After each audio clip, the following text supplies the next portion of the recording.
Good day po sa mga visitors namin dito sa Teps TV at welcome pong muli.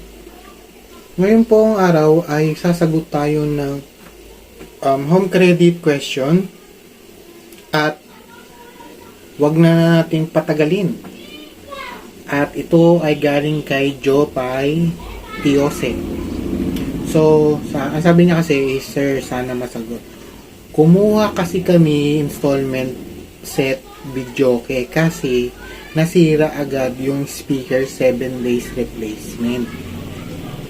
Pero nabalik namin yung speaker tapos nasira ulit yung pinalit sa amin. Sabi wala nang replacement, warranty na lang. Tapos ire-repair na lang daw. Kaso paano yun? Pwede bang ibalik ko na lang yun lahat? Mag 2 months pa lang sa akin. Sana matulungan niyo po ako. So, ang sagot dito ay para sa akin, kung nandun sa kontrata na 7 days replacement lang at nasira, sabi ire-repair na lang. I-repair na lang yung sira. Pinalitan na nga. Ibig sabihin, may problema yung talagang mga unit nila. Diba? So, sa akin, tingin ko, maaari mo itong ipagawa muna uli. Tingnan mo kung ano ang mangyayari. Tapos pag masira uli, ireklamo mo na. So, ako, pwede ko rin naman gawin na mag-i-email ako sa DTI.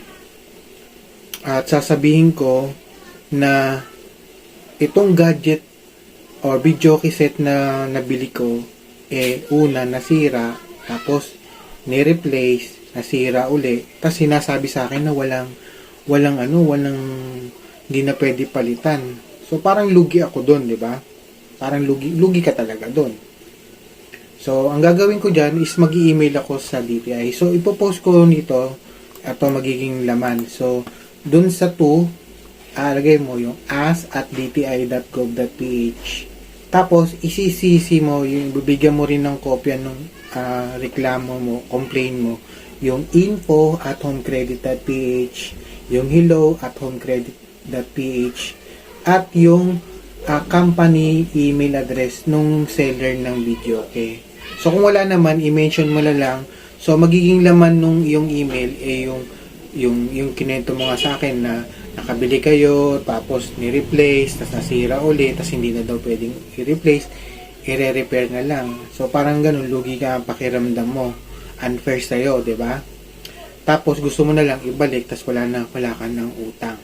So para sa akin, kaya kailangan mo din bigyan, i-email din yung home credit, tsaka yung email address ng para malaman nila na nirereklamo mo sila sa DTI.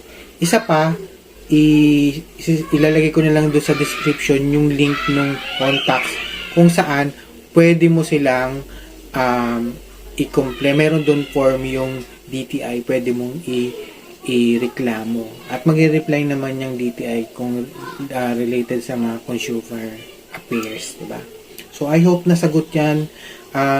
Usually, meron naman akong schedule talaga ng pag-upload ng bagong video. Pero I think, itong tanong na to nangangailangan ng agarang sagot. So, kung meron kayong sa mga nanonood, kung meron kayong mga questions, mag-comment lang kayo sa video na ito.